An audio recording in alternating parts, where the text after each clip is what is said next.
Everyone, आपका स्वागत है प्रिया अफसाना मोरालिटी चैनल पर, जहां आप सीखते हैं साइंस के इम्पॉर्टेंट टॉपिक्स और इंग्लिश ग्रामर स्पोकन इम्प्रूव करने के लिए बच्चों के लिए मोरल वैल्यूज़ की बातें जो कि आजकल बहुत ज़्यादा ही क्या होती जा रही हैं, कम होती जा रही हैं। पेरेंट्स के पास टाइम नहीं है और सिलेबस के आगे ये चीज़ों की वैल्यू ख़त्म हो गई है। तो चलिए सबसे पहले आज लेते हैं साइंस का इम्पॉर्टेंट टॉपिक 4 आवर्स। वैसे तो ये 3 आवर्स भी है, 4 आवर्स भी है, 5 आवर्स भी है, लेकिन आजकल सबसे ज़्यादा जो बुक्स में दिया हुआ है वो है 4 आवर्स। देखिए दिवाली आ रही है, सभी के घर में अब ये 4 आवर्स यूज़ होने वाले हैं। तो अगर आप स्टूडेंट्स हैं, बड़े हैं, तो भी आपको ये बात पता होनी चाहिए। देखिए आर से 4 अलग अलग स्पेलिंग्स को हमने इंक्लूड करके एक सिंगल स्पेलिंग बना दिया है 4 और उसके आगे लिख दिया आर। तो देखिए पहला क्या है, रिड्यूस। तो पहले 4 आर का मतलब क्या होता है, रिड्यूस करना, यानी कि हम अपने अर्थ को, अपने नेचर को सेव करना चाहते हैं तो उसके लिए हम सबको मिलके एफर्ट करना पड़ेगा।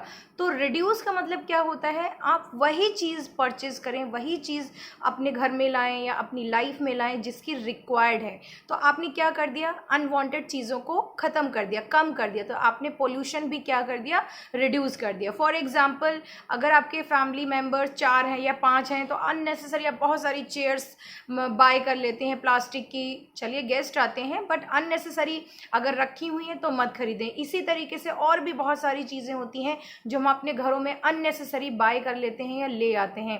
तो ये क्या कहता है, रिड्यूस। रिड्यूस का मतलब कम से कम चीज़ों को बाय करें या खरीदें।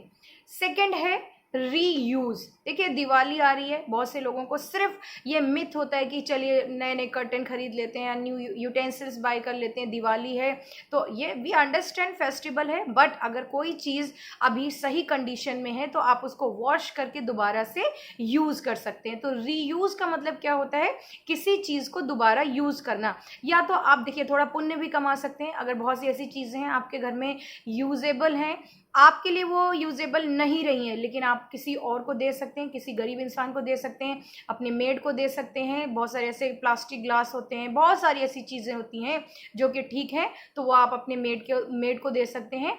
तो इस कॉन्सेप्ट को हम क्या बोलते हैं, रीयूज़, यानी कि किसी चीज़ को अगेन एंड अगेन यूज़ कर लेना जब तक कि वो सही कंडीशन में। तो इस तरीके से भी आप पोल्यूशन को कंट्रोल करते हैं। इसके बाद में सबसे ज़्यादा इंपॉर्टेंट दिवाली है तो सबके घरों में क्लीनलीनेस हो रही है भाई।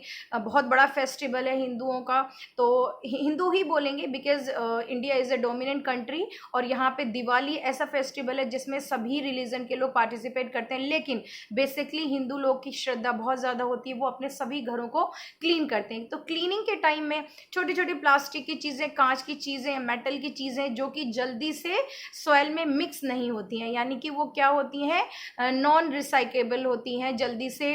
कुछ चीज़ें होती हैं जो मिक्स हो जाती हैं, कुछ जो नहीं होती हैं तो नॉन बायोडिग्रेडेबल होती हैं। उन चीज़ों को हम क्या कर सकते हैं, बहुत से हमारे फेरी वाले, कबाड़ी वाले पर्सनस आते हैं, दे कम टू कलेक्ट। तो वो आइटम डस्टबिन में थ्रो करने की बजाय आप उनको सेल कर सकते हैं, उनको दे सकते हैं। तो वो क्या करेंगे, फैक्ट्रीज में जाएंगे और उनको वहाँ पे सेल कर देंगे, जिससे उससे नए आइटम बन जाएंगे।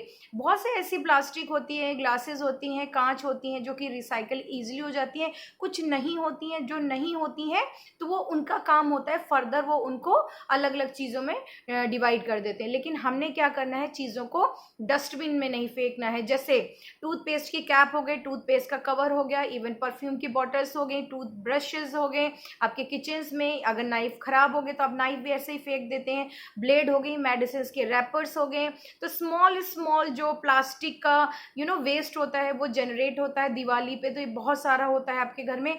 तो प्लीज़ ना थ्रो करें और साइंस का एक बहुत अच्छा टॉपिक कवर करें, रिसाइकल।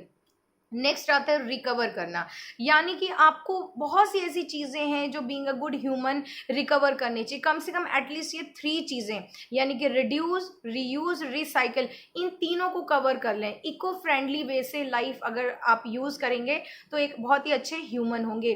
देखिए ये टॉपिक जो है ना बहुत जेन्युइन है, बहुत ज़्यादा नॉर्मल टॉपिक है, बट स्टिल अगर हम इसको सीरियसली फॉलो करते हैं ना तो हम अपनी कंट्री को, अपने देश को बहुत अच्छे तरीके से प्रोटेक्ट कर सकते हैं, ग्रीन सिटी और सोसाइटी, कंट्री बना सकते हैं। आई यूजुअली डू दिस, तो मैं सोचती हूँ कि आप भी प्रमोट करें। वन मोर थिंग, अगर आपके घर में कप हैं, बहुत सुंदर सुंदर कप टूट चुके हैं, तो प्लीज़ आप उसको प्लांटेशन के लिए यूटिलाइज करें, बहुत सुंदर लगते हैं। कभी भी आप देखिएगा, छोटे छोटे कई लोग हैं, बहुत से लोग हैं, आप seen even I also do, coffee mug हो गए हैं, प्लास्टिक कप हो गए हैं, they look very very nice. आप कहीं पे भी उनको रख सकते हैं और वो आपके घर का कहीं ना कहीं शोभा इंक्रीज करेंगे। So these are 4 hours. I hope इस दिवाली आप इनमें से कोई ना कोई ज़रूर फॉलो करेंगे। If you are good educated, अगर बहुत एजुकेटेड हैं तो नॉर्मली आप ज़रूर करेंगे। Thank you, have a nice day, और अच्छी दिवाली मनाएं, सेफ दिवाली मनाएं, और अपने अर्थ को, अपने इंडिया को अदर कंट्री के आगे एटलीस्ट प्रेजेंट करें। We Indians are not wasting everything, we are utilising everything. Thank you.